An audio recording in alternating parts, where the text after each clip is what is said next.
Hola gente, ¿cómo están? Les doy la bienvenida a la lección número 14, que es también la última lección del curso de programación básica. En esta lección veremos la herramienta que nos queda, que serían las funciones. Esta es una herramienta muy importante ya que nos permite reutilizar el código, no teniendo así que repetirlo tanto, y también nos permite organizarlo mejor. Veremos qué son las funciones, cómo trabajar con ellas, y también vamos a integrarlas con todas las herramientas que hemos visto a lo largo de este curso con 5 ejercicios finales al terminar la lección.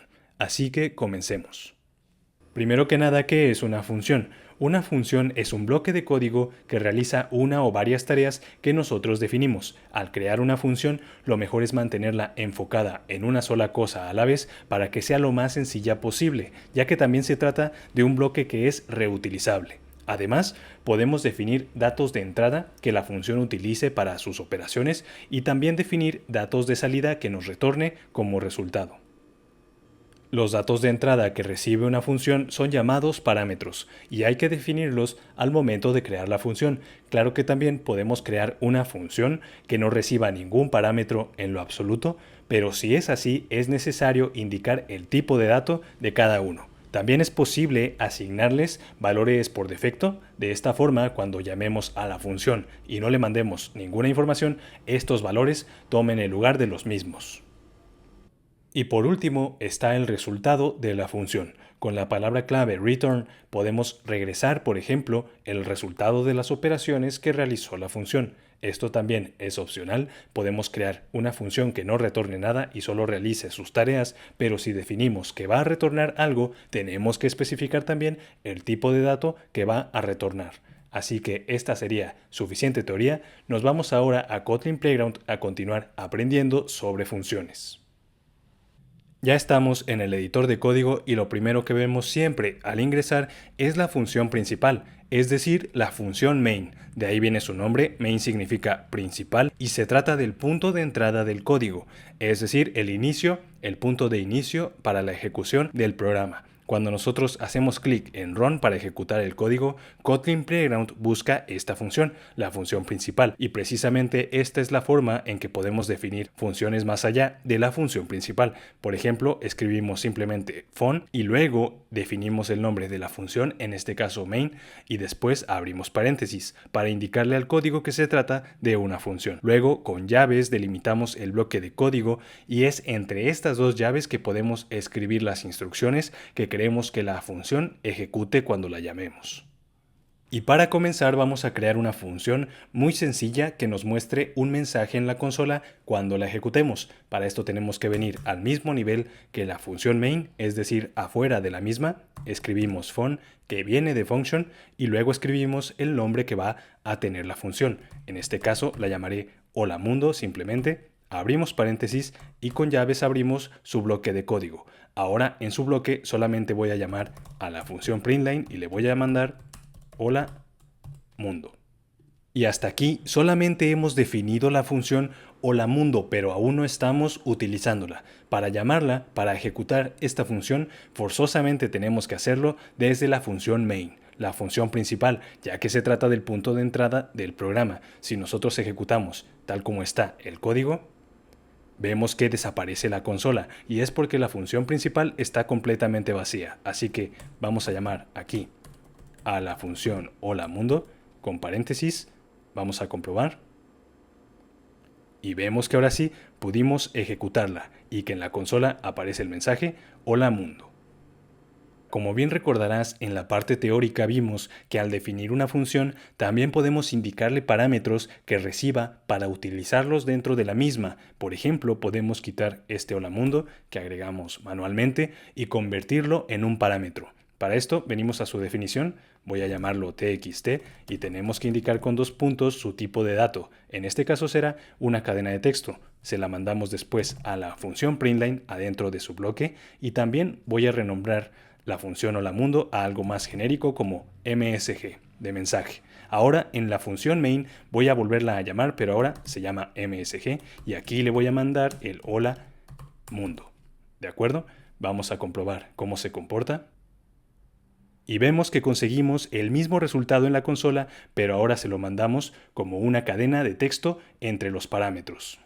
Además, cuando definimos una función que recibe parámetros, estos parámetros se vuelven obligatorios. Siempre que la llamemos, tendremos que enviarle el parámetro correcto o los parámetros correctos, siempre también respetando el tipo de dato de cada parámetro. Aquí la función MSG recibe el parámetro txt de tipo string. Si nosotros le mandamos un tipo de dato distinto, como un número entero, vamos a comprobar.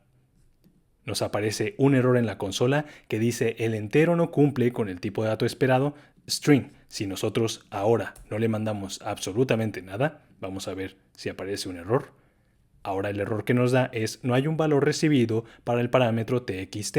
Si nosotros quisiéramos hacer este parámetro opcional, podemos ir a la definición y agregar un valor por defecto que tome cuando no reciba nada. Simplemente escribimos igual y agregamos el dato, en este caso sería hola mundo, por ejemplo. Vamos a comprobar cómo se comporta ahora. Y vemos que aparece el mensaje correctamente, ya que aunque a la función no le mandamos absolutamente nada, esta vez tomó el valor por defecto que le asignamos en la definición. Veamos ahora cómo podemos definir más de un parámetro para una función para que reciba, por ejemplo, 2, 3 parámetros, etc. Y también cómo podemos retornar un resultado para que una vez se hayan cumplido todas las tareas que tiene que hacer la función, esta retorne información.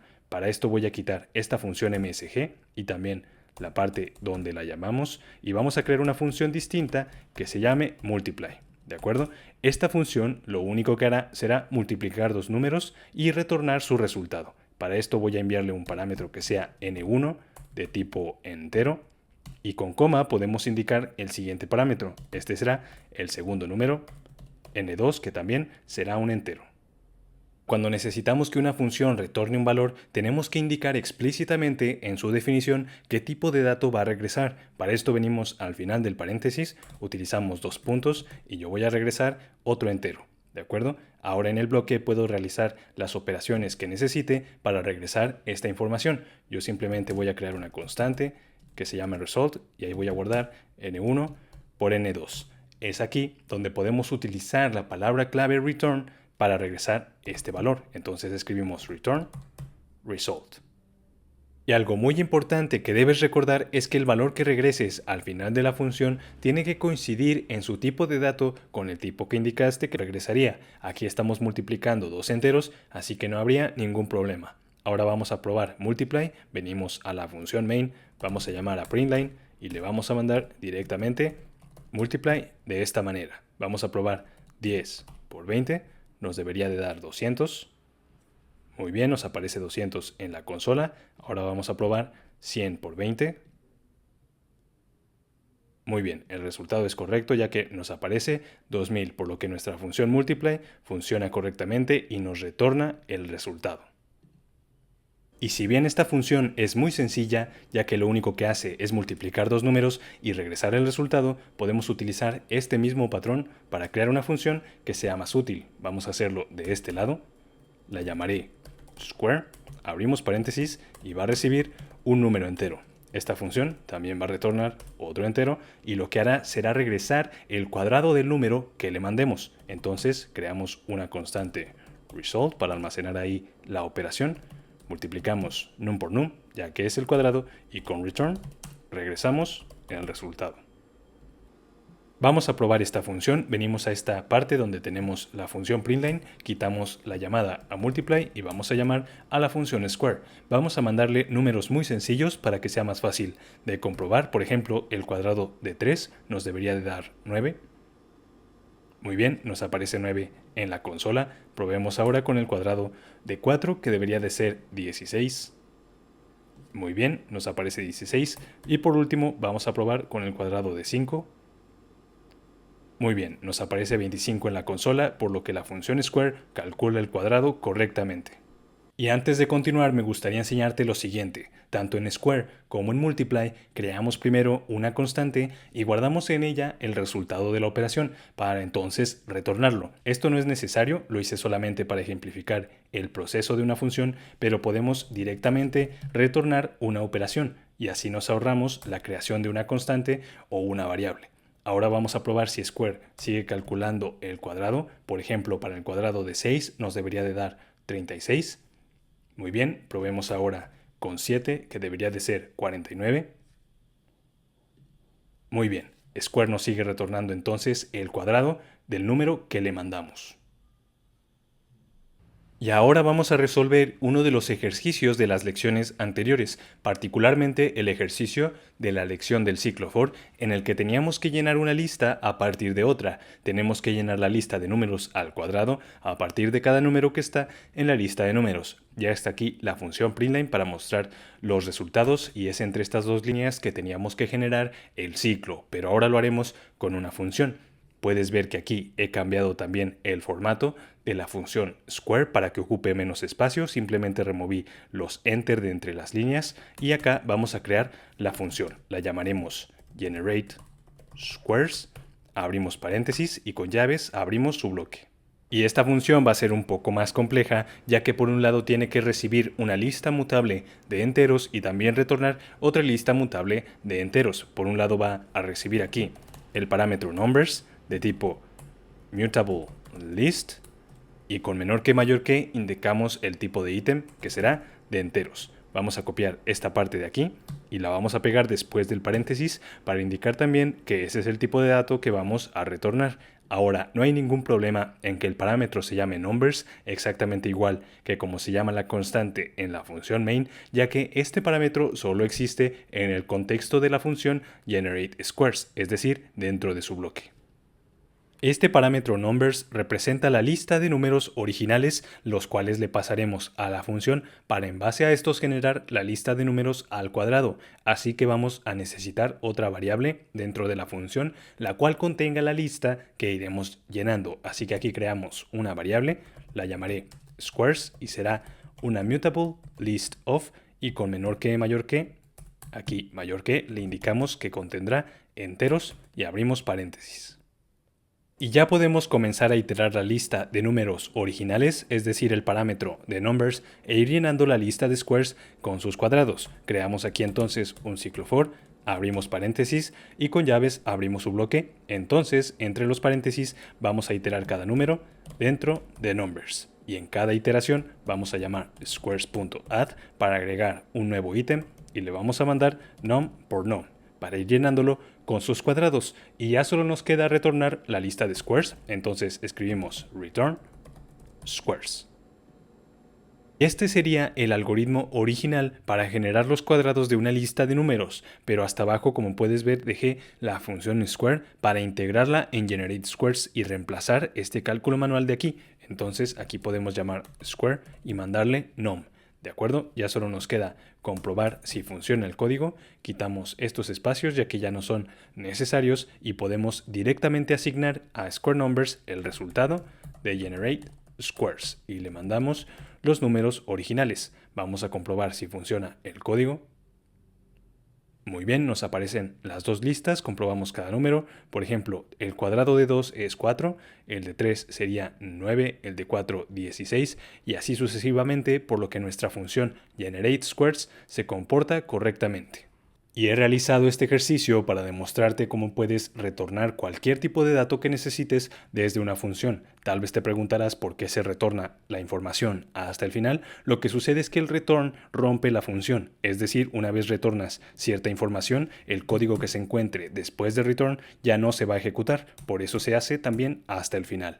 Además vimos cómo integrar las funciones entre ellas, reutilizando la función square dentro de la función generateSquares. Y ahora es momento de compartirte los 5 ejercicios finales con los cuales integrarás todas las herramientas que has aprendido en este curso. Y el primer ejercicio consiste en lo siguiente. Tienes que crear una función que retorne una lista de clasificaciones permitidas según la edad que le mandes a la función. Aquí he listado las clasificaciones de películas de Estados Unidos. Por ejemplo, la clasificación G corresponde a todas las edades, PG a 11 años en adelante, PG 13 a 13 en adelante y R a 18 en adelante. También listé los posibles resultados según la edad que le mandes a la función. Si por ejemplo le mandas 10 años, que es menor que 11 o menos, tienes que retornar una lista mutable que solo contenga la clasificación G. Por el contrario, si es de 11 años en adelante, puede contener la clasificación G y la clasificación PG y así sucesivamente. Hasta que le mandes 18 años o más, esta lista mutable ya puede contener todas las clasificaciones. Aquí me he tomado la libertad de crear esta función, obtener clasificaciones, la puedes renombrar si no te parece y recibe un parámetro edad de tipo entero con el cual dentro de su bloque vas a calcular esta lista. A su vez retorna precisamente esa lista mutable de cadenas de texto, las cuales representan las clasificaciones. La intención es que las pruebes, por ejemplo, cambiando la variable edad e imprimiendo el resultado de cada edad con sus clasificaciones, llamando a la función e imprimiendo precisamente esa lista mutable. Para el segundo ejercicio tendrás que crear una función que te retorne el idioma según su código internacional. Existe este estándar de códigos de lenguaje y es un estándar muy utilizado en programación y en informática en general. Por ejemplo, este consiste en códigos de lenguaje como EN, que representa el inglés, el código ES representa el español, FR el francés y así consecutivamente para estos 5 lenguajes que he agregado. Podríamos extender más de esta lista, pero yo la limité a 5 y en caso de que tu función reciba un código que no esté incluido entre estos, simplemente retorna código no válido. También aquí agregué el código de pruebas y creé la función obtener idioma que recibe una variable código de tipo cadena de texto para con ella hacer el cálculo y luego retornar otra cadena de texto que representaría ahora sí el idioma.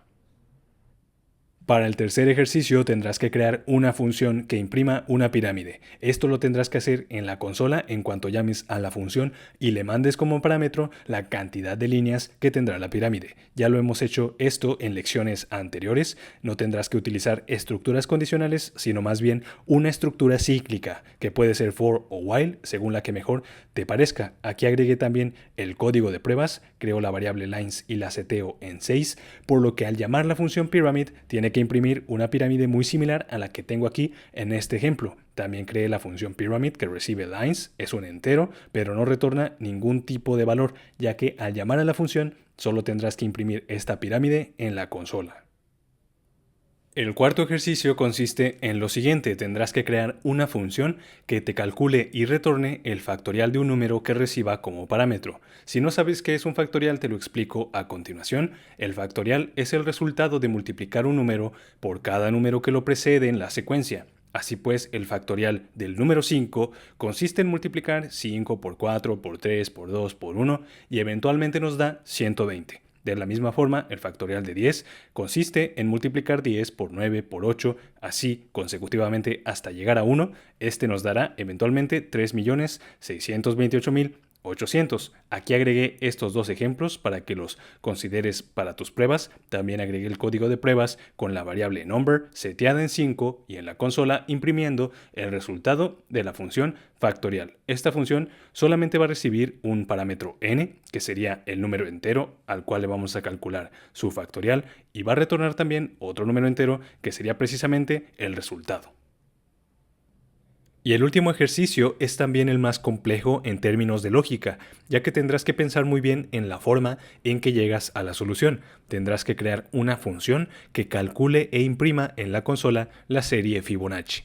Esta serie es una secuencia de números y consiste de la siguiente manera: empieza en 1 y luego el siguiente número será calculado utilizando el número actual sumándole el número anterior. Como 1 no le precede nada, entonces el siguiente número es 1, pero ahora sí, el siguiente será 1 más 1, por lo que sería 2. El que sigue sería 2 más 1, que sería 3. El siguiente es 3 más 2, que sería 5. Y así sucesivamente hasta completar la secuencia hasta donde la función se le determine. Aquí creé una variable secuencia y la función Fibonacci que va a recibir precisamente la cantidad de números de la secuencia que imprimirá. Aquí está inicializada en 10 y de hecho es exactamente este el resultado que tendrás que conseguir en la consola, pues son los primeros 10 dígitos de la secuencia Fibonacci. También aquí creé la función Fibonacci que recibe ese número secuencia, que es también un entero y no necesita retornar nada, ya que de hecho lo que hará será imprimir en la consola la secuencia hasta donde se le determine.